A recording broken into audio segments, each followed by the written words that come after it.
ভগবানের গুণকীর্তন শ্রবণ করা। ভগবানের গুণকীর্তন শ্রবণ করলে কি হবে?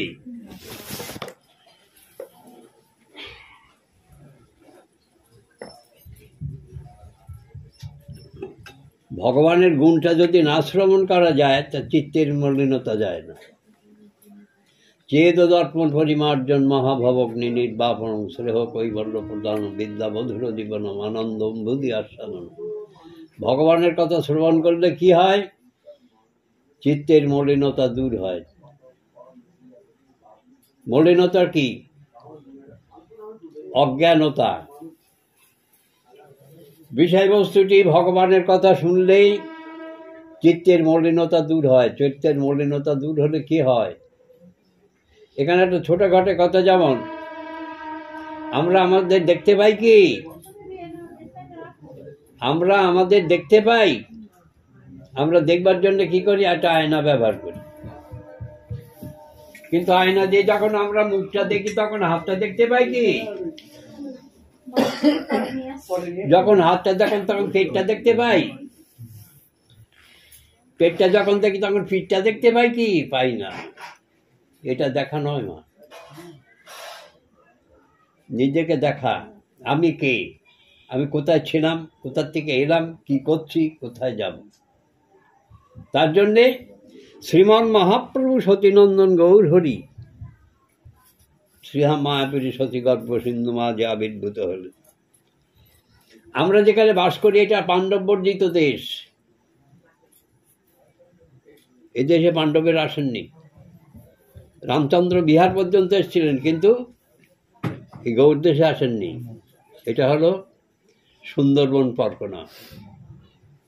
এখানে কোনো মহাত্মা আসেননি। অতএব আমরা অবহেলিত। আমাদের উদ্ধার করবার জন্য গিয়ে ভগবান গৌর সুন্দর শ্রীমন মহাপ্রভু সতীনন্দন গৌর হরি বাঙালি জাতিকে উদ্ধার করবার জন্যে তিনি ধরাধামে আসলেন এই গৌর দেশে। তাহলে আমাদের আরাধ্য দেবতা কে? কৃষ্ণ ঠাকুর না মহাপ্রভু?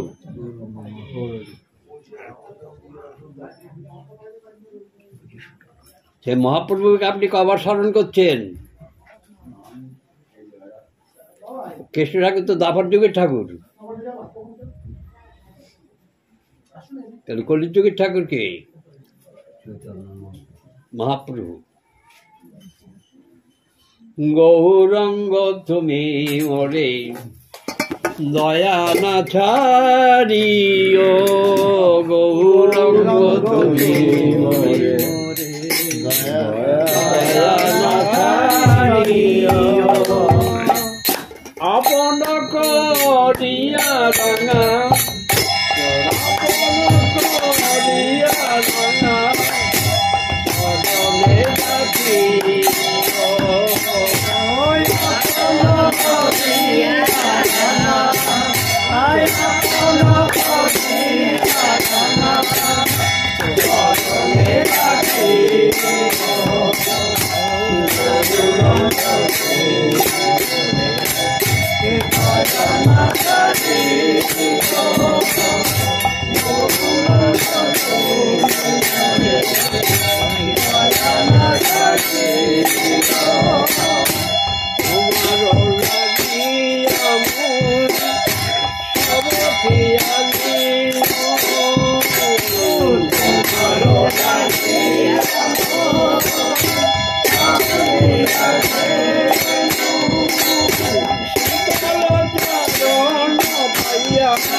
শ্রীমন মহাপ্রভু গৌর সুন্দর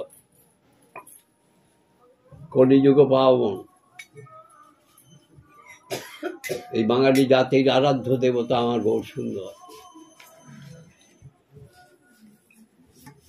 এই কলিযুগকে উদ্ধার করবার জন্য শ্রীমন মহাপ্রভু শ্রীধাম মায়াপুরীর সতীগর্ভ সিন্ধু মাঝে আবির্ভূত হলেন।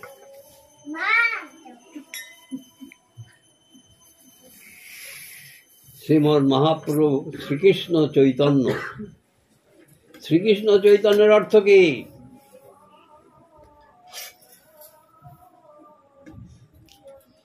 যিনি কৃষ্ণে চৈতন্য দান করেন। শ্রীমন মহাপ্রভু গৌর সুন্দর স্বরূপ দামোদর মহাপ্রভুর কাছে জিজ্ঞাসা করলেন, হে মহাপ্রভু, কলিযুগ উদ্ধার হবে কি করে? মহাপ্রভু বললেন, কলিযুগ উদ্ধার হবে হরিনাম করলে, সত্যযুগে ধ্যানের দ্বারা, ত্রেতা যুগে যজ্ঞের দ্বারা, দ্বাপর যুগে পরিচর্যার দ্বারা যে ফল লাভ হতো, কলিযুগে হরিনামের দ্বারা তার কোটি গুণ ফল হবে।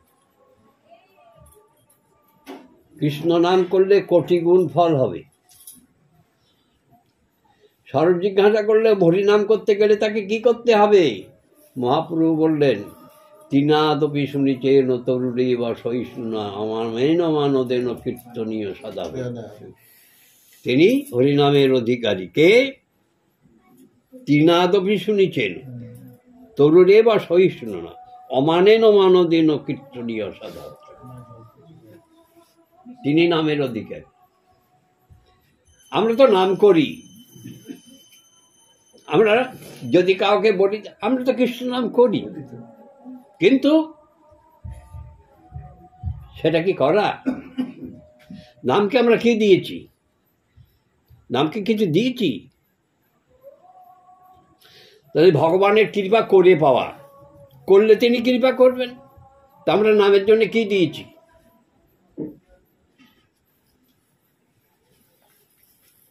এদিকে আমরা বলবার সময় বলি যে নামে আমাদের উদ্ধার করি। যেমন এখানে একটা ছোটখাটো কথা বলি বাবা,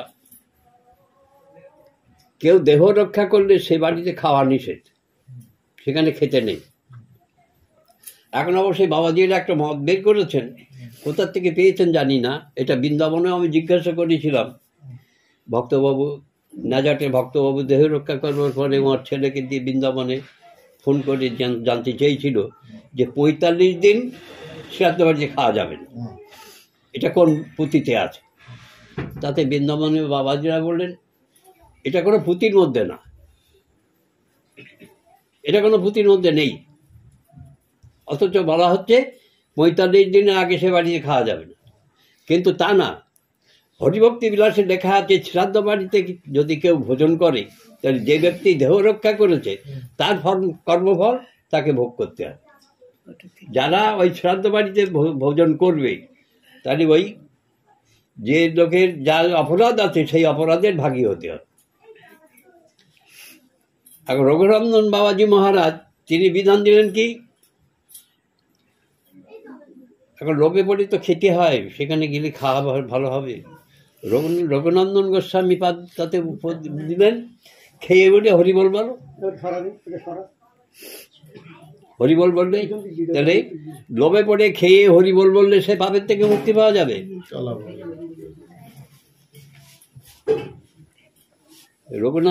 রঘুনন্দন বাবাজি বিধান দিলেন শ্রাদ্ধের পরে খেয়ে হরিবল বললেই তার থেকে মুক্তি পাওয়া যায়, কিন্তু এটা কোনো বিধানের মধ্যে নয়। যাই হোক,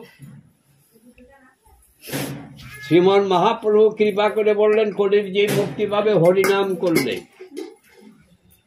কৃষ্ণ নাম। তো ভগবানের তো অনন্ত নাম, ভগবানের নামের অন্ত আছে, তার মধ্যে থেকে তিনি কৃষ্ণ নামকে বেছে নিলেন কেন মহাপ্রভু?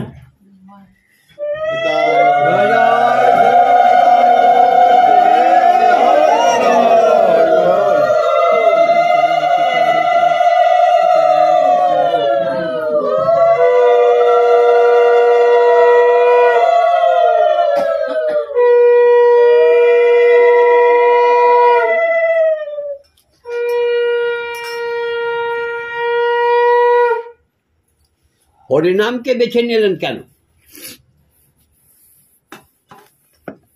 বিষ্ণু পুরাণের কথা। ভগবান দ্বারকানাথ, দ্বাপর যুগে ভগবান দুই রূপে এসেছেন, মাধুর্যময় কৃষ্ণ, ঐশ্বর্যময় কৃষ্ণ। শ্রীরাম বৃন্দাবনে মাধুর্যময় গোবিন্দ, আর দ্বারকায় ঐশ্বর্যময় গোবিন্দ। তো দ্বারকানাথ গোবিন্দ লীলা সম্বরণ করে তিনি নিজ ধামে গিয়ে, শুনতে অসুবিধা হচ্ছে না তো? হাতখানা উপাদান করে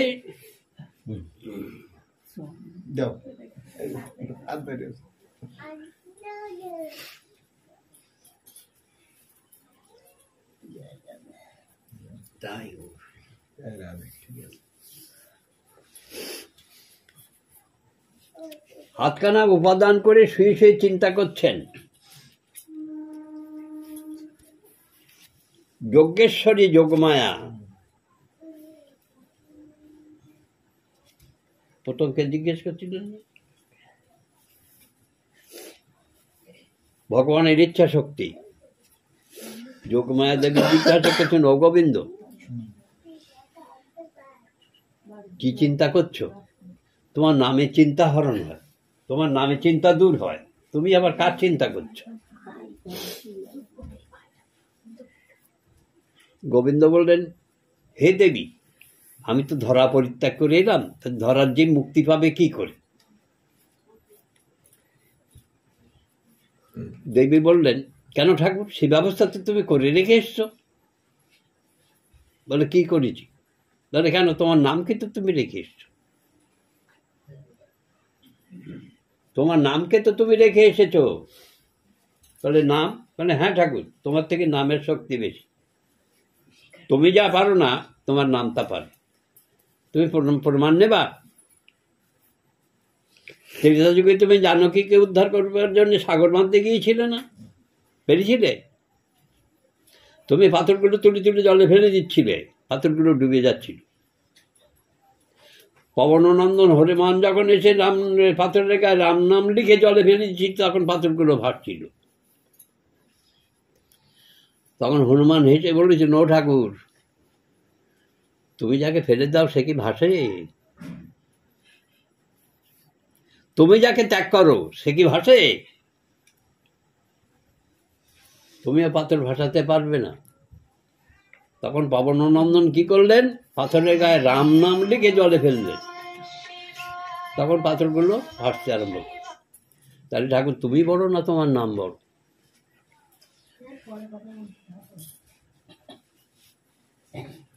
অর্থাৎ এ হেন কৃষ্ণ নাম। তখন ভগবান গোবিন্দ কি করলেন? সর্বশক্তি নামে দিল করিয়া বিচার। ভগবান গোবিন্দের যত শক্তি ছিল সব এই কৃষ্ণ নামের মধ্যে সমর্পণ করে কৃষ্ণ নামকে কলিযুগে পাঠালেন। এই কৃষ্ণ নাম তুমি কলিযুগকে উদ্ধার করো। অর্থাৎ মহাপ্রভু কৃপা করে সেই কৃষ্ণ নামটাকেই কলির জীব উদ্ধারের জন্যে দান করলেন। হরে কৃষ্ণ কৃষ্ণ কৃষ্ণ হরে হরে, হরে রাম রাম রাম। এর অবশ্যই অনেক তত্ত্ব আছে। যাই হোক, এ হেন কৃষ্ণ নাম, এক কৃষ্ণ নামের জীবের যত পাপ হরে, জীবের কি সাধ্য দিক তত পাপ করে। আবার কোটি কল্পকাল করে যদি হরি নাম সংকীর্তন, তথাপি না পায় ব্রজেন্দ্রনন্দ। এক কৃষ্ণ নামে একবার কৃষ্ণ নাম করলে যে ফল পাওয়া যাবে। কিন্তু আমরা তো অনেক নাম করি। কেউ বলছেন, কেউ লক্ষ নাম করছেন, কেউ অনেক নাম করছেন মালায়। কিন্তু নামে ক্রিয়া হচ্ছে না কেন? নামের কৃপা হচ্ছে না কেন? মহাপ্রভু বললেন, নিয়ম নিষ্ঠা সহকারে লহ কৃষ্ণ নাম। নিয়ম এবং নিষ্ঠা। মেঘাচ্ছন্ন দিন নহে কুদিন, হরিকথা দিয়ে বিহীন হয় যেদিন, সেদিন হয় দুর্দিন। আমরা হরিনামকে উপেক্ষা করে অন্য এখন হরিনাম করবো কেন? বুড়ো হয়ে গেলে করবো। তাহলে শিশুকালে হরিনাম করে খেয়ালের বসে, আর বৃদ্ধকালে হরিনাম করে জমের তরাসে। বুড়োরা সব হরিনাম করে কেন? জমের ভয়ে। অনেক কর্ম করেছি তো, তার জন্যে যাই সেখানে গেলে তো রুদ্দে বাড়ি মারবে, তেলের কড়ার মধ্যে ডোবাবে। এখন হরিনাম করলে যদি মুক্তি দেয়, মাগো ওতে হবে না। অপরাধ শূন্য হয়ে লহ কৃষ্ণ নাম। অপরাধটা কি? পরনিন্দা, পরচর্চা, পরস্য অপহরণ, পরশ্রী কাতরতা, এসবগুলো আমরা ত্যাগ করি। বর্তমানে এখন সমাজে দেখো, এক জায়গায় ভাগবত কথা হবে, ওই এখন ভাগবত কথা যাবো কি? এখন সিরিয়াল, টিভি ভালো সিরিয়াল হবে। অর্থাৎ কৃষ্ণমা আর ভগবানের নাম ন্যায়মাত্মা প্রবচনে ন লভ্য ন মেধায় ন বহুশ্রীত ন। ওই জ্ঞানকাণ্ড কর্মকাণ্ড সকলই বিষের ভাণ্ড, অমৃত বলিয়া যে বা খায়, নানাজনই ভ্রমণ করে, অভজ্ঞ ভক্ষণ করে, সেই জীব অধঃপথে যায়। জ্ঞানের দ্বারা বা বিদ্যার দ্বারা ভগবানকে পাওয়া যাবে না। অনেক বই পড়ি ভগবানকে পাওয়া যাবে, গায়ের বলের দ্বারা ভগবানকে পাওয়া যাবে না। ভগবানকে যদি পেতে হয় ভক্তির দ্বারা পেতে হবে। তো ভক্তিটা কি? ভক্তি কাকে বলে?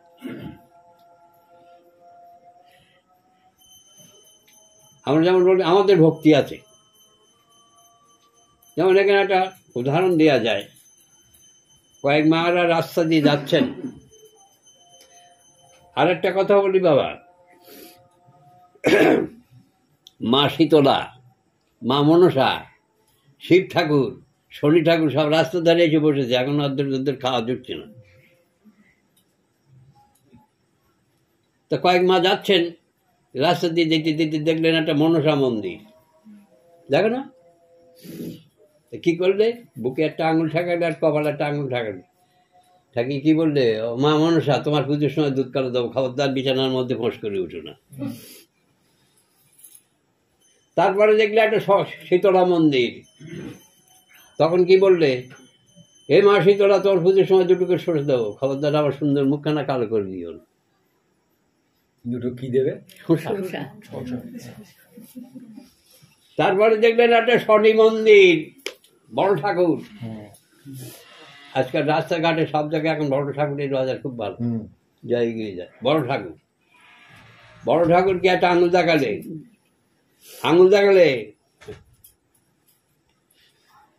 বড় ঠাকুর তোমার পুজোর দিন এক বালতি করে আটাগুলা খাওয়াবো। শনিবার পড়লে তোমার এক বালতি করে আটাগুলো খাওয়াবো, খবরদার আমার ভিটে মাটি চাটি করে দিও না। এর নাম ভক্তি? এর নাম ভক্তি নয়। ভক্তির 5টা অবধি আছে বাবা। রাজসিক ভক্তি, তামসিক ভক্তি, ব্যবসায়াত্মিকা ভক্তি, ভয় করে ভক্তি, আর সাত্ত্বিক ভক্তি। রাজসিক ভক্তি এই যেমন এরা করছে, সারা বছর করলো না, বছর আনতে একদিন 5-6টা পুঁতে ভগবানের নাম করছি, কত প্রসাদ করলাম, হ্যাঁ লোককে খাওয়ালাম, প্রসাদ উদ্বৃত্তি হলো ড্রেনের মধ্যে ফেলে দিলাম। তাহলে ভগবান থেকে ভগবানের নাম বড়, নাম থেকে নামনি বড়, নামনি থেকে ভক্তি বড়, ভক্তির থেকে প্রসাদ বড়। প্রসাদ তত্ত্ব প্রভাসখণ্ডে প্রসাদ তত্ত্ব লেখা আছে। যাই হোক, সব থেকে ভগবানের প্রসাদ বড়। সেই প্রসাদের স্থান হলো কোথায়? ড্রেনের মধ্যে। হরে কৃষ্ণ। তো সেই গৃহস্থের কল্যাণ হবে, না কল্যাণ হবে। আরেকটা কথা বলি বাবা, এখন যে এই শীতলা, এই লক্ষ্মী পুজো, সরস্বতী পুজো, এসব হয় তো প্রত্যেক বাড়িতে সব লক্ষ্মী পুজো হয়। গৃহস্থরা সব প্রসাদ দেয়। আজকাল ওই প্লেটে কাগজের থালা হয়েছে, ছেলেমেলে দিচ্ছেন, তারা প্রসাদ খাচ্ছে, রাস্তা ছড়াচ্ছে পাতাখানা, সে কাগজটা রাস্তায় ফেলে দিয়ে যাচ্ছে। তার মধ্যে লোকে হেঁটে যাচ্ছে। তো তাই লক্ষ্মী পুজো করে সেই গৃহস্থের কল্যাণ হবে, না কল্যাণ হবে? মা লক্ষ্মী তাকে দয়া করবে? কাগজগুলো কি করবে? এক জায়গায় একটা জায়গা রাখতে হবে, তোমরা খাও, খেয়ে ফট। আগেকার দিনে তাই ছিল, যেখানে খাবে ওখানে রাখবে। আগেকার দিনে আমাদের বাংলাদেশের নিয়ম ছিল, ওই পুজো পাঠ প্রসাদ খাও, খেয়ে প্রসাদটা এখানে লেগে যায়। আপনি দক্ষিণ ভারতে গিয়েছেন তো সেখানে নিয়ম কি? পাতা, তারা কি পাতা থালা পাতা পেতে প্রসাদ দেয়? দাঁড়ান, আপনাকে 100 রকমের প্রসাদ দেবে, ছালপাতার ঠোঙায় করে। খাওয়া হয়ে গেলে ওখানে একটা জায়গা আছে, সেখানে রাখ। আপনাকে 100 বার প্রসাদ দেবে, 100 রকমের প্রসাদ দেবে, কিন্তু প্রসাদটা পাওয়ার পরে একটা জায়গা আছে, সেখানে রাখ। তাই তো?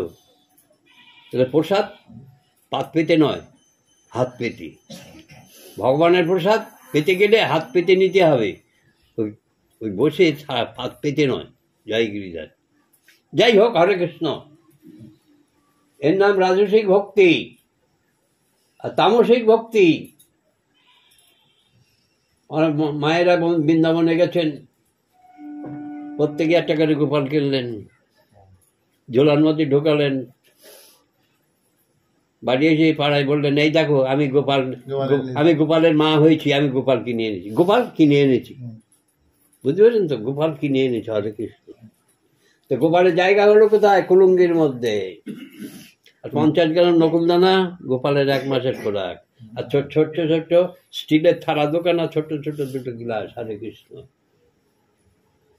গোপালের মা হয়েছি। আর বাজার থেকে 24 লেজ্জ পেঁয়াজ আসছে, বসে বসে গোপালের সামনে বসে খেলাম। হরে কৃষ্ণ। তার মধ্যে আবার আছে, বৌমার ছেলে হয়েছে 1 মাস, আর গোপালের ঘরে যেতে হবে না, একটা কাপড়টা নিয়ে দাও। হরে কৃষ্ণ। ভাসুর মরে গেছে না, আর 1 মাস গোপালের ঘরে যেতে হবে না। তোমার ছেলে মেয়েকে না খাইয়ে রেখেছো, এদিকে বলছো গোপালের মা হয়েছ। হরে কৃষ্ণ। এর নাম তামসিক ভক্তি। আর ব্যবসায়িকা ভক্তি, আপনি 100 টাকা নিয়ে বাজারে গেছেন, বাজার করে 1 টাকা বাঁচলো, ছুটে গেলেন লটারির দোকানে, 1 টাকা দিয়ে একটা লটারি টিকিট কাটলেন, কেটে ভাঁজ করে পকেটে ঢোকাচ্ছেন, আর বলছেন, মা কালী কালকে 5 লাখ টাকা পেলে তোমাকে 5 টাকার বাতাসা কিনে দিলাম। এটা হলো ব্যবসায়ী থেকে ভক্তি, আর ভয় করে ভক্তি ওই তো আগে বললাম। আর সাত্ত্বিক ভক্তি, বাবা ভোরবেলা উঠছেন, ঠাকুর জাগাচ্ছেন, ভিক্ষায় বেরোচ্ছেন, যা পাচ্ছেন সুন্দর করে ভোগ তৈরি করে গোবিন্দকে নিবেদন করছেন, যারা আসছে তাদের প্রসাদ দিচ্ছেন। হ্যাঁ, এটা হলো সাত্ত্বিক ভক্তি। ভক্তি ভক্তি কথাটা হলো আদৌ শ্রদ্ধা তৎপর সাধু সম, তৎপর অনর্থ নির্ভর। শ্রদ্ধা শব্দে সুদৃঢ় বিশ্বাস, সুদৃঢ় বিশ্বাসটাই হলো ভক্তি, সুদৃঢ় বিশ্বাস। সন্দেহ, হরে কৃষ্ণ, বিশ্বাসের যেমন দুটো উপাধি, সন্দেহযুক্ত বিশ্বাস, সুদৃঢ় বিশ্বাস। ভগবান করবেন, ভগবান দেবেন, ভগবান আমার আগে যখন 5 জনকে দিয়েছেন আমাকে দেবেন, আমি করে পাবো। আমি করলে তিনি করবেন, আমি তার নাম করব না, তার জন্য কিছু করব না। বিষয়বস্তু ঠিক যাই, বাবা হরে কৃষ্ণ, অপরাধ নেবেন না। আমরা ভগবানের নাম করি, কিন্তু নামকে দিয়েছি কি? কিছু দিয়েছেন কি? তবে কেন? বাজার থেকে 100 সন্দেশ এনে দিয়েছি তো, গাছ থেকে 2 ফুল এনে দিয়েছি তো, তা কার জিনিস কাদের দিই? গঙ্গা জলে গঙ্গা পুজো, এর নাম দিয়া নয়। এদিকে বলবার সময় 6 বেগদমি 6 দোষ সদি 6 গুণ দেহ দাস, কই এগুলো তো দাননি ভগবানকে দিয়েছেন, নামকে দিয়েছেন। 6টা বেগকে দিয়েছেন, বাক্যবেগ, ক্রোধবেগ, জিহ্বাবেগ, উদরবেগ, উপস্থবেগ, গুচ্ছবেগ, এগুলো তো দেননি।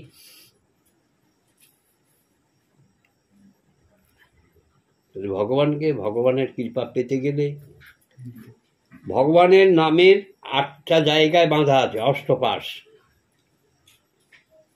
এগুলো দেন। লজ্জা, ঘৃণা, অশুভ, ভয়, জাত, কুল, মান, বুভুক্ষ, এসবগুলো দেননি তো। বরঞ্চ আপনি কি করছেন? খিদে পেয়েছে, মালাটা রেখে আজকে থাক, মালা থাক আগে। হ্যাঁ, ঘুম পেয়েছে, মালা থাক। কই ঘুমকে বলতে পারলেন না তো, ঘুম অপেক্ষা করো, আমার নাম সংখ্যাকে পূর্ণ। যেমন মার্কণ্ড পুরাণ, মার্কণ্ডীয় পুরাণে যেমন মার্কণ্ড ঋষি পিতা বিচার করে দেখলেন তার মাত্র 18 দিন পরমায়ী হয়েছে। এই 18 দিন, তার মানে 18 মাস, 18 বছর পর 18 বছর পরমায়ী হয়েছে। তখন ওই মার্কণ্ড ঋষির পিতা বললেন, তোমার তো অল্প বয়স, তো তুমি তো সাধন ভজন তোমার হবে না, তুমি এক কাজ করো, তুমি নারায়ণ সেবা করো। মার্কণ্ড ঋষি নারায়ণ সেবা করেন। ঠিক 18 বছর পর এই সময় যখন হয়েছে, তখন মৃত্যু এসছে। এসে বলছে, কই মার্কণ্ড, এসো, তোমার সময়, তুমি কে? আমি মৃত্যু। বলে, একটুখানি দাঁড়াও, আমি শালগ্রাম নারায়ণ সেবাটা করে আসি। কিন্তু মৃত্যুর একটা সময় আছে তো, সে 5 মিনিটের জায়গায় 6 মিনিট তো দাঁড়াতে পারবে। মৃত্যু চলে গেল। মার্কণ্ড ঋষির ঘর থেকে বেরিয়ে বলছে, কই মৃত্যু, এসো। ভগবান শ্রী বিষ্ণু এসে বললেন, মার্কণ্ড, তুমি মৃত্যুকে জয় করেছ, তোমার আর যা হবে না। তার 4 জন অমরত্ব পেলেন তো, 4 জন অমরত্ব পেয়েছিলেন। বিভীষণ, ভূষণ টিকাক, মার্কণ্ড ঋষি।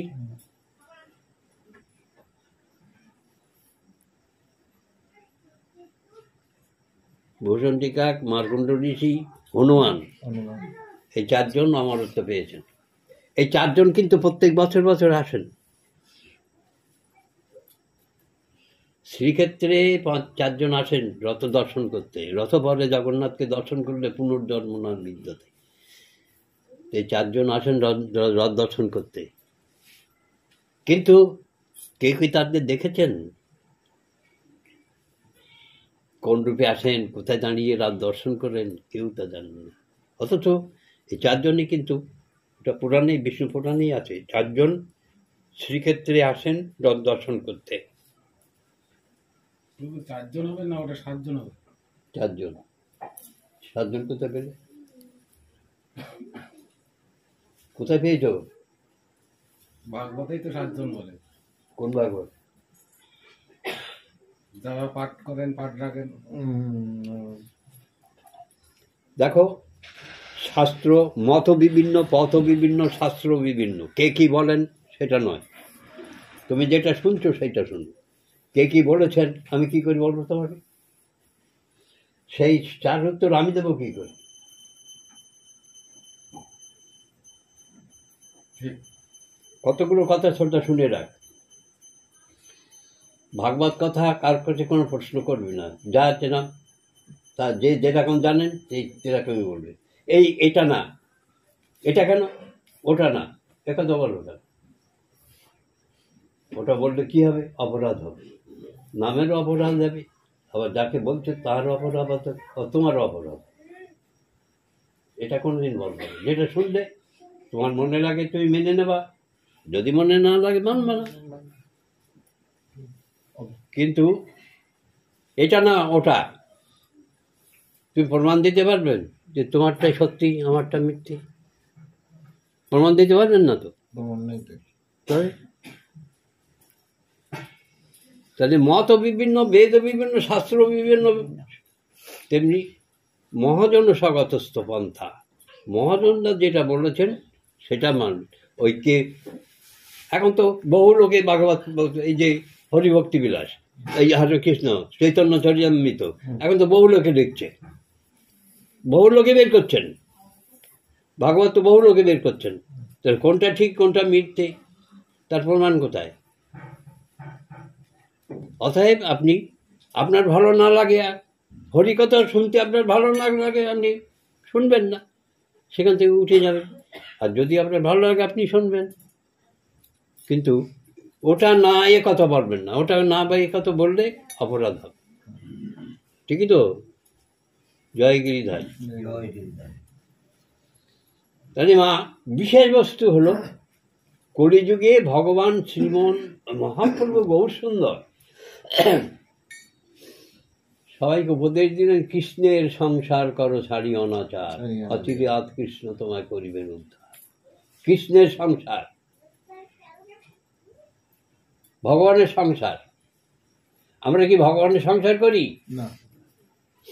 ঘর করছো কেন? আমি থাকবো। বাজার করছো কেন? আমি খাবো। বউ কেন? আমার সেবা করবে। ছেলে মেয়ে কেন? বড় হলে আমার সেবা করবে। কই বললাম না তো, হে ভগবান একটা সন্তান দাও তোমার সেবা করে, একথা তো বলি। আরো কতগুলো কথা আছে, বাবা আপনারা রাগ করবেন না। যেমন এখন বর্তমান মায়েরা, এখন কেউ মা নয়, বাবাও নয়। একটা ঘরে একটা সন্তান এলো, একটা ছেলে এলো, 3 বছর যেতে না যেতে তার ঘরের 10খানা বই চাপিয়ে দিচ্ছে। এই পড়তে যা, এই স্কুলে যা, স্কুল থেকে আসবার পরে ব্যাট বল হাতে নিয়ে যা, সৌরভ গাঙ্গুলি হয়ে যায়। কোনো মা ছেলে মেয়েকে ভালোবাসে? ভালোবাসে না, শুধু শাসনই করে। তা সেই সব ছেলে মেয়ে বড় হয়ে গিয়ে মা বাবাকে ওই বৃদ্ধাশ্রমে পাঠাবে না তাদের যত্ন ভক্তি শ্রদ্ধা করবে? কোনটা করবে? তাদের ভালোবেসেছ? সেই ছেলেটাকে তুমি ভালোবেসেছ কি বাসনি? শুধু শাসনই করেছ। তেমনি ভগবানের নাম, ভগবানের সংসার করো ছাড়ি অনাচার। ঘর করছে কেন? গোবিন্দ থাকবেন। বাজার করছে কেন? গোবিন্দের ভোগ হবে। স্ত্রী কেন? একজন সেবিকা দরকার। সন্তান কেন? আমি অবর্তমানে আমার একজন প্রভুর সেবক দরকার। এর নাম গোবিন্দের সংসার। কিন্তু আমরা গোবিন্দের সংসার করি না। আত্ম ইন্দ্র প্রীতিমাঞ্চা ধরে কামনাম, কৃষ্ণ ইন্দ্র প্রীতিমাঞ্চা ধরে। আত্ম ইন্দ্র প্রীতিমাঞ্চা নিয়েই ব্যস্ত আমরা। এই যে আর একটা কথা বাবা, স্বধর্মে মরণ ছেড়ে হোক পরধর্ম ভাই। স্বধর্ম, আমরা কি স্বধর্ম পালন করি? করেন কি কেউ স্বধর্ম পালন? করেন না, আমিও করি না। আমরা পরের ধর্ম করি।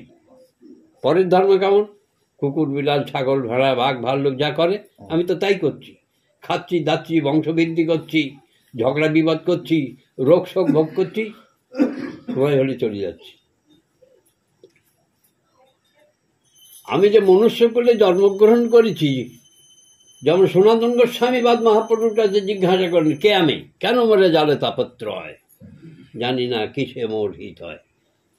তাপত্রয়, তাপত্রয় শব্দের অর্থ কি? তিনটি জ্বালা এখানে, আধ্যাত্মিক, আদি দৈবিক, আদি ভৌতিক। রোগ শোক জরা ব্যাধি অভাব অনাটন এগুলো ভোগ করি কেন? ধর্মরক্ষতি ধার্মিক। আমরা ধর্মকে মানি না বলে আমাদেরই ফলগুলো ভোগ করতে হয়। আমরা ধর্ম করি না বলেই আমরা রোগ শোক জরা ব্যাধি এসব ভোগ করি, অভাব অনটন ভোগ করি। কিন্তু ধর্ম রক্ষতি ধার্মিক, ধর্মই ধার্মিককে রক্ষা করে।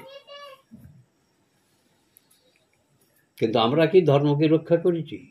এদিকে গীতায় ভগবান কি বললেন? যদা যদা ই ধর্মস্য গ্লানির্ভাবতি ভারত অভ্যুত্থানম অধর্মস্য তদাত্মানম সৃজম্যম পরিত্রায়ণং সাধুনাং বিনাশায় চ দুষ্কৃতি ধর্ম সংস্থাত্মনার্থায় সম্ভাবনা। তাই ভগবান ধর্মরূপেই অবতীর্ণ হয়ে আসে, তাই তো? সেই ধর্মকে তো আমরা রক্ষা করিনি। আমরা কিন্তু ধর্মকে রক্ষা করি না, অথচ আমরা ভগবানকে দোষ দিই। ভগবান আমারে দেখলো না, আমার হলো না, কিন্তু আমরা যে ভগবানকে দিয়েছি কি? অতএব যদি ভগবানের কৃপা পেতে গেলে করে পেতে হবে, না করলে তিনি কৃপা করবেন কেন? আমি যদি ঘরে আলোটা না জ্বালি তাহলে অন্ধকারটা যাবে কি?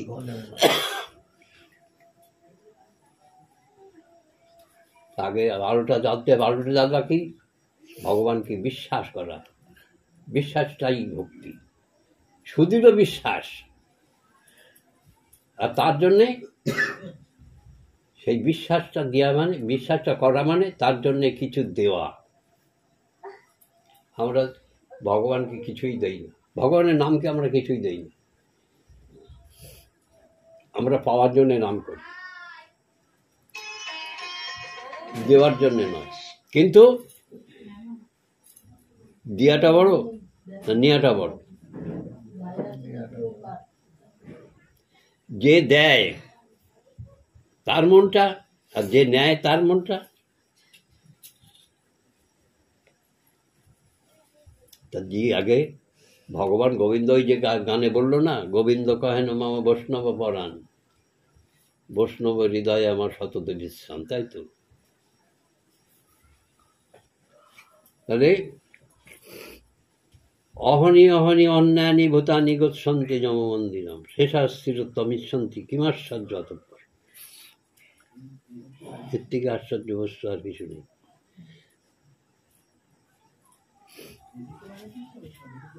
আমরা সব দেখি, আমরা সব করি, অথচ আমরা বিশ্বাস করি। এর থেকে আশ্চর্য বস্তু কি? অনন্য চিন্তায়ন্ত মাং যোজনা পূজ্য পাশ হতে তিসাং শতদুক্তানাং যোগক্ষেম বহম্ম। অনন্য চিন্তায়ন্ত মাং, সত্যযুগে ধরা দ্রোণ,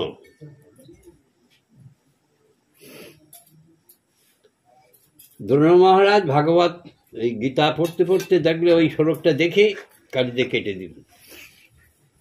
তো তখনকার দিনে ব্রাহ্মণরা ভিক্ষান্নে জীবনযাপন করতেন, তাও আবার কি অজাত। রাস্তা দিয়ে হেঁটে গেলে যদি কেউ ভিক্ষা দিতেন তাহলে সেদিন পাওয়া হবে, চেয়ে খেতেন না ব্রাহ্মণরা। এখন ওই শ্লোকটা অনন্য চিন্তায়ন্ত মাংদের জন্য পূজ্য ভাস হতে তে সঙ্গে শতত দুক্তানাং যোগক্ষেম কার্যে কেটে দিয়ে তিনি একাদশী গেছে আগের দিন, দ্বাদশীর দিন ভিক্ষায় বেরিয়েছেন। কিন্তু দেখেন সব দরজা বন্ধ, কেউ আর রাস্তায় নেই। অনেক দূর হেঁটে গেছেন, সেটি গিয়ে মনে করলেন আজকে তো আর কিছু মিলল না, কালকের মুখে বিশ্বাস, কালকে যেমন একাদশী গেছে আজকেও একাদশী, এক গ্লাস জল একটা তুলসীর পাতা ঠাকুরকে দেওয়া ছাড়া কিছু নেই। ধন্য মহারাজ এক জায়গায় গাছের গায়ে হারান দিয়ে বসে বসে ঘুমিয়ে পড়েন।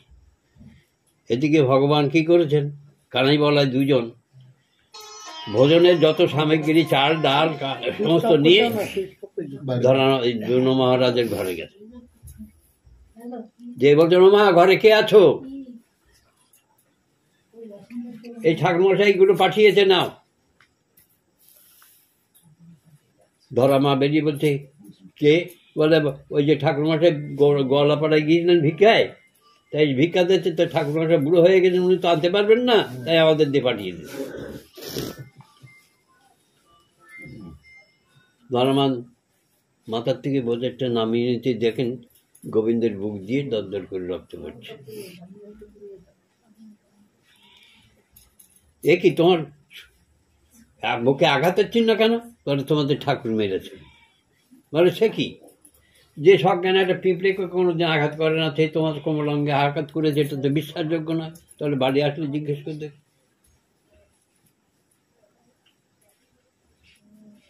তোমরা একটু বসো, কিছু ফল দল নাও।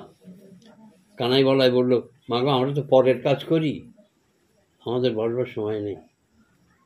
ভগবান কিন্তু কি বললেন, পরের কাজ করি, বুঝতে পেরেন? আমাদের নিজেদের কোনো কাজ নেই, সব পরের কাজ করি।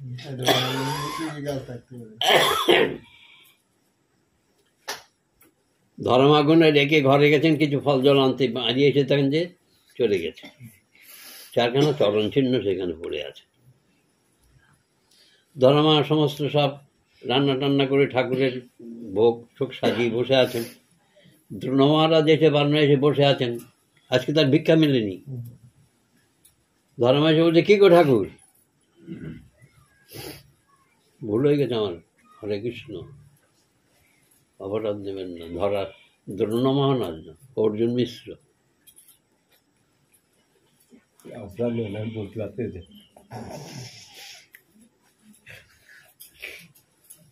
হরে কৃষ্ণ। ঠিক আছে, তো বাকি সব ঠিক আছে, নাম পাল্টে গেছে, কি আছে, নামটা চলবে। যাই হোক, ও ঠাকুর তুমি বসে আছো, প্রসাদ পাবে কখন? তাহলে আজকে তোর ভিক্ষা মেলেনি। তাহলে সে কি, এই যে দুটো ছেলের হাত দিয়ে সব পাঠিয়ে দিয়েছে। ওর দুটো ছেলে আমি তো কাউকে দিয়ে পাঠাইনি। তাহলে ওই দেখো ওইখানে চরণ, ওই যে চরণ চিহ্ন দেখছো না, ওখানে এসে দাঁড়িয়েছিল। মানে গোবিন্দের যেখানে এসে দাঁড়িয়েছেন সেখানে মৌমাছি মধ্যে ওই তারা গুঞ্জন করছে আর এই ভগবানের গুণকীর্তন করছে আর চরণ চারখানা পরিক্রমা করছেন। ওই দেখো ঠাকুর ওইখানে দাঁড়িয়েছিল। তো অর্জুন মিশ্র, সেই যে অর্জুন মিশ্রের চরণ চিহ্ন জানেন, দেখি চিনতে পারলেন। বলে ঠাকুর এত তুমি দয়াময়। তখন পাড়ার লোককে ডাকলেন, অর্জুন মিশ্র সমস্ত পাড়ার লোককে ডেকে মহাস্ত্রক করলেন, সবাইকে প্রসাদ দিলেন, আর চোখের জল দিয়ে সেই গীতা যে যেখানে কেটে দিলেন ধুয়ে মুছে দিলেন। যাই হোক, ভগবানের কৃপা পেতে গেলে করে পেতে হবে, মুখে বললে হবে। তোমাদের কাছে আমার একটা অনুরোধ, তোমরা খেতে শুতে বসতে সবসময় তার নাম করো। নামই তোমাদের পথ দেখিয়ে নিয়ে যাবেন, সমস্ত বিপদ থেকে তোমাদের রক্ষা করবেন। বিশ্বাস করো, বিশ্বাসে মিলায় বস্তু তার কেবল। ভগবানের নামকে আগে বিশ্বাস করতেছে, বিশ্বাস করে তাকে করে দেখো, তার কাছে চেয়ে দেখো তিনি তোমাদের রক্ষা করেন কিনা। কিন্তু বিশ্বাস না করে তাকে দূরে সরিয়ে দিয়ে পর করে দিও না, তাকে আপন করে ডেকে নাও কাছে। অবশ্যই তোমরা ভগবানের আমার গৌর সুন্দরের কৃপা পাবে। গৌর সুন্দর তোমাদের কৃপা করবেন। তিনি কলিহত জীবকে উদ্ধার করবার জন্যই তিনি আমার গৌরকে ধরাধামে এসেছেন। এহেন গৌর সুন্দরকে তোমরা দূরে সরিয়ে রেখো না। বাঙালি জাতির আরাধ্য দেবতা আমার গৌর সুন্দর, দয়াল নিতাই আমার আরাধ্য দেবতা। তাঁদের কৃপা না পেলে তাদের বাদ দিয়ে তোমরা যদি হরে কৃষ্ণ করো, সে হরির নামে কাজ হবে। কুপত্য বাদ দিয়ে ওষুধ খেলে কি ওষুধ সারবে? ব্যায়াম সারবে? তোর ওষুধের যদি অনুপান না দেয়া হয় তো ওষুধে কাজ করবে কি? করবে না। তো অনুপান আমার নিতাই, আর ওষুধ আমার গৌর সুন্দর।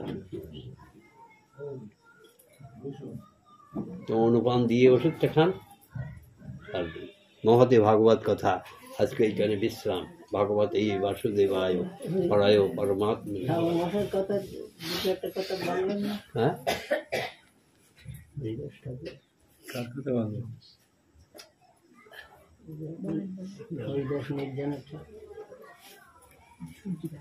নির্জন সম্পর্কে একটু বলুন। বলতে চাও হরিদাস নির্জানের কথা দু চারটা বলতে। হরিদাস নির্জান ও তো তোমরা বলবে বাবা, তো তো তোমরা বলবে আলাদা কাজ করে দাও, ঠিক ও তো তোমরা বলো। ওই গীতাতে নাই ওই দু লাইন বলেন না, দেই দর্শন যাতে কৌমারে যৌবনে যারা, ওইটা বলেন না হতে হয়। ওইটা বলে একটু মানে করে দিলে ওই বোঝা যাবে না, কেন মানে ওই সন্ধ্যা দিদির উপলক্ষে তো সেই সন্ধ্যার কথা তো বলতাম, সেখানে ওই তো পাঠে শেষে বলে দেওয়া যায়। যাই হোক, দেহস্মিন যথা দেহে কৌমারং যৌবনং জরা তথা দেহান্তর ধীরস্ত্র নামোজ্জতি। দেহের চারটে উপাধি: বাল্যকাল, কৈশোরকাল, যৌবনকাল, বার্ধক্যকাল। এই দেহের চারটে উপাধি, প্রত্যেক দেহেরই চারটে উপাধি: বাল্যকাল, কৈশোরকাল, যৌবনকাল, বার্ধক্যকাল। এই বার্ধক্যকাল দেখুন, জং জং বাপি শরণং ভাবং ত্যাজতন্তে কলেবরম। আমরা যা ভাবি, ভাবতে দেহত্যাগ করি, সেই ভাবযোগ্য দেহ আমরা আবার পরপারে পাই। এখানে একটি কথা আছে বাবা, হরে কৃষ্ণ বাবা বলল যখন, মৃত্যু আর মুক্তি দুটো শব্দ তো। তাহলে মৃত্যুটা কি আর মুক্তিটা কি? মৃত্যুর কথাটাই আগে বলি। এক দেহ থেকে অন্য। জং জং ভাবি শরণং ভাবং ত্যাজতন্তে কলেবরম। যে যা ভাবতে দেহত্যাগ করে, সেই ভাবযোগ্য দেহ আবার সে পরপারে পায়। ভাগবত আছে না জড়ভারতের কথা? দেহটাকে ত্যাগ করবার সময় আমার যদি কুকুরের মতো প্রবৃত্তি হয়, বাঘের মতো প্রবৃত্তি হয়, সাপের মতো প্রবৃত্তি হয়, তাহলে আমার ওই সাপের ঘরে, বাঘের ঘরে গিয়ে জন্মগ্রহণ করতে হবে, আর মানুষ হওয়া হবে না আমার।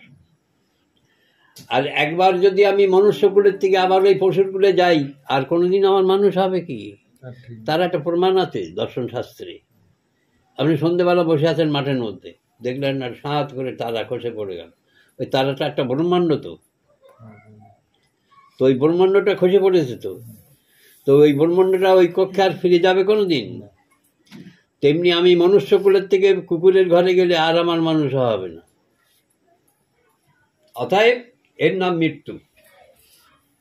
দেহটা ত্যাগ করলাম, এটার মৃত্যু নয়, এটার নাম মৃত্যু নয়। মানুষের থেকে আবার কুকুরের ঘরে, সাপের ঘরে যাওয়ার নামই হলো মৃত্যু, অধোগতি। আর মুক্তিটা কি?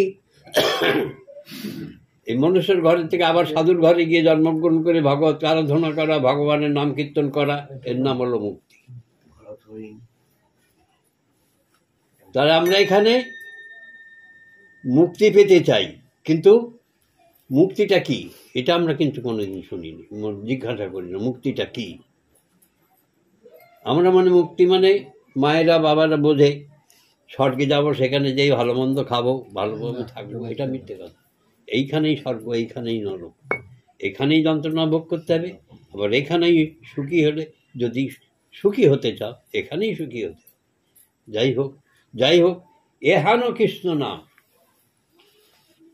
আমরা যদি শ্রদ্ধা করে না করি, শ্রদ্ধা করে যদি আমরা শ্রবণ না করি, তাহলে এখানে একটা বিষয়বস্তু আছে। বিশ্বাসে মিলায় বস্তু তর্কে বহুদূর। বিশ্বাস, ভাগবতের একটি কথা আছে, শুনবো? হুম, বল।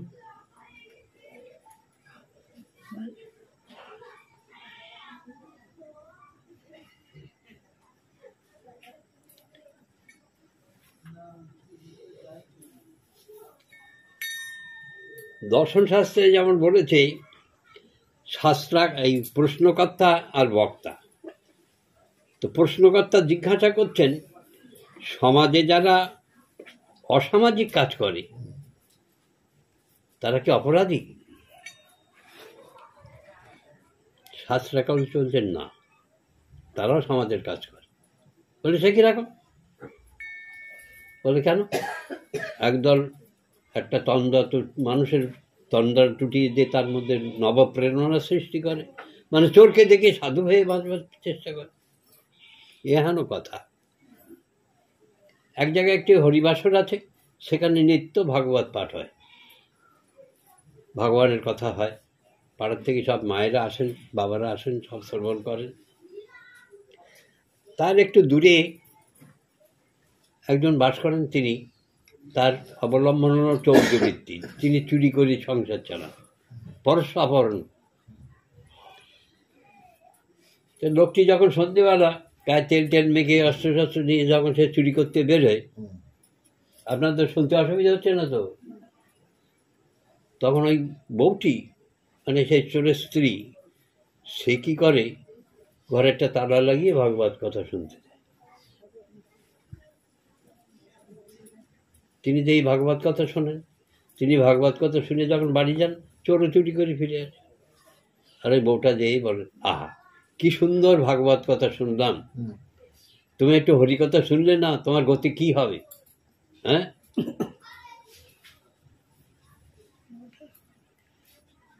এইরকম রোজই সেই চোরকে সেই স্ত্রী তাকে বলে। চোরটা একদিন বলল, এই তোদের ওই কি কথা শুনতে যাবো, তো খাবি কি, কালকে খাবি কি? বউটা শুনলেন। বউটা শুনে তার পরদিন থেকে চোর যা বাজার করে নিয়ে আসে, কিছু কিছু করে সঞ্চয় করে। শুনছেন তো? বউটা কিছু কিছু করে সঞ্চয় করে। করতে করতে একদিন দেখলেন যে 4-5 দিন যদি চোরটি বাজার না করে, তার 4-5 দিন সংসার চালিয়ে দিতে পারে।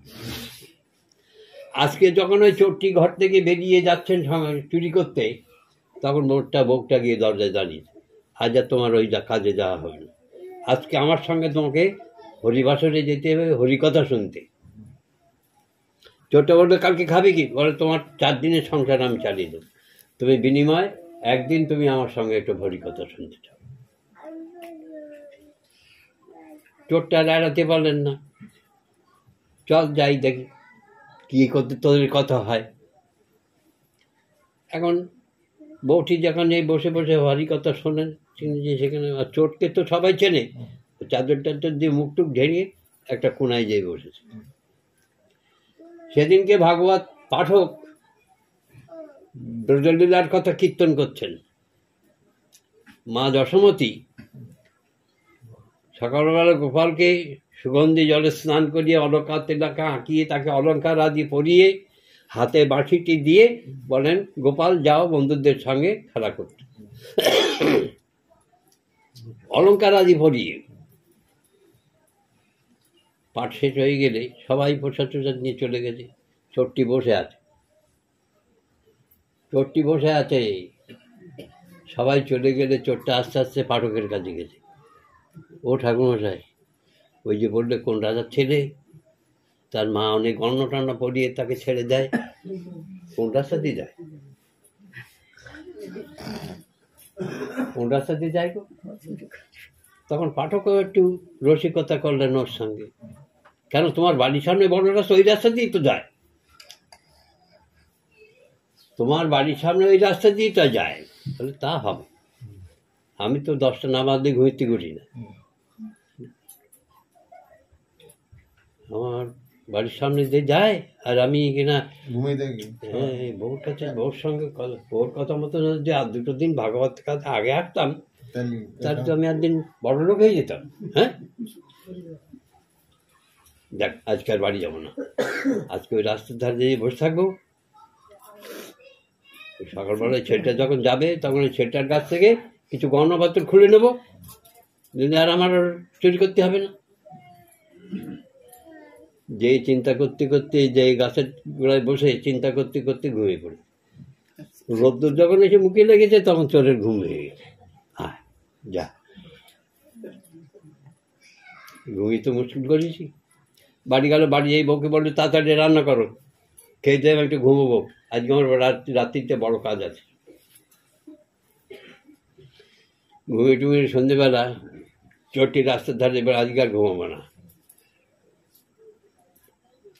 চোরটি তাই করলো, রাত্রি হেঁটে হেঁটে এখানে বেরিয়ে চড়িয়ে ঘুমটাকে এড়িয়ে দিল। তারপর দেখলো পূর্ব আকাশ রঞ্জিত হয়ে উঠেছে, পাখিরা কুজন করছে। চোরটা এদিকে ওদিক কোন রাস্তা দিয়ে আসবে গো? এদিক ওদিক তাকাতে তাকাতে তাকে অনেক গরু আসতে লাগলে, তাদের একটা পায়ের শব্দ আছে তো। হ্যাঁ, চোর মনে করলো ওই তো ঠাকুরমাটা বলেছিল গরু চড়াতে যায়। চোরের সামনে দিয়ে নবলক্ষ ধেনু চলে গেল।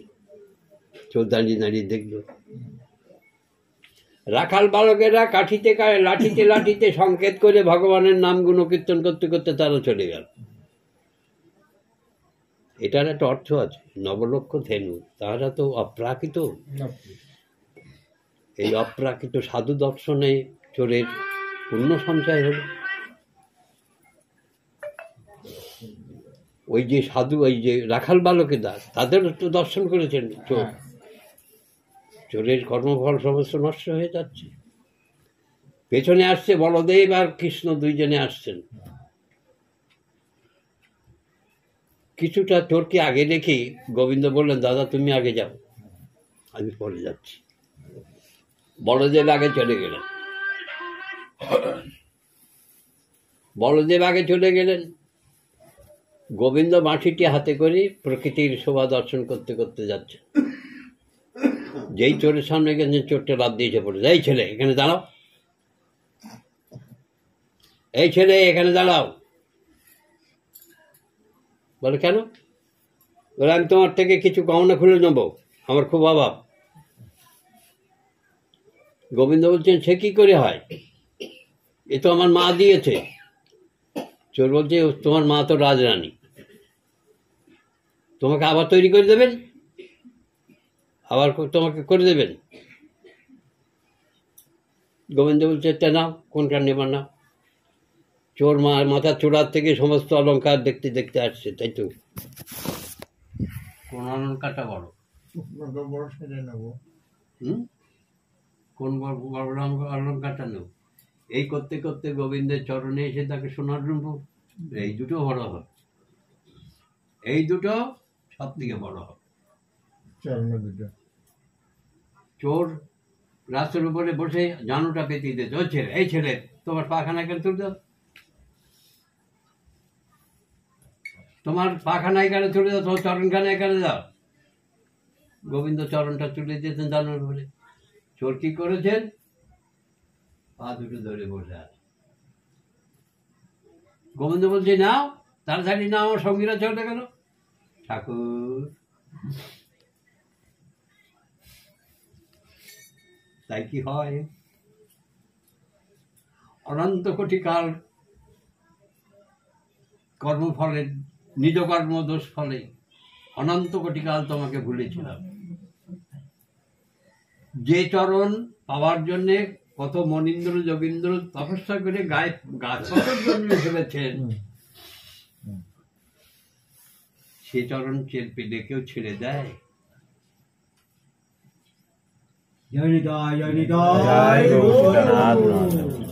সেই চরণ পেলে কেউ ছেড়ে দেয়? ও ঠাকুর, তোমার চরণ স্পর্শে পাষাণী মানবী হয়, কাষ্ঠ তৈরি সোনা হয়। অনন্ত কোটি সাধুরা যে চরণ পাওয়ার জন্য জন্ম জন্মান্তর ধরে তপস্যা করছেন, সেই চরণ পেয়ে ছেড়ে দেব, এটা তুমি ভাবলে কি করে? ভগবান বললেন, এই তো তোমার চৈতন্য হয়েছে। একদিন ভাগবত কথা এই তো তোমার চৈতন্য হয়েছে, যাও, আর তোমাকে কোনদিন দুঃখ ভোগ করতে হবে। তুমি আমাকে ছেড়ে দাও। গোবিন্দ বলছেন তুমি আমাকে একবার ছেড়ে দাও, আমার সঙ্গীরা চলে গেল, তোমার আর কোনো অভাব হবে না। তবে এই তো তোমার চৈতন্য হয়েছে। মনীন্দ্র যোগীন্দ্র সাধুরা এবং অনন্ত কোটি দেবতারা যা না পেয়েছে, তুমি তো তা পেলে।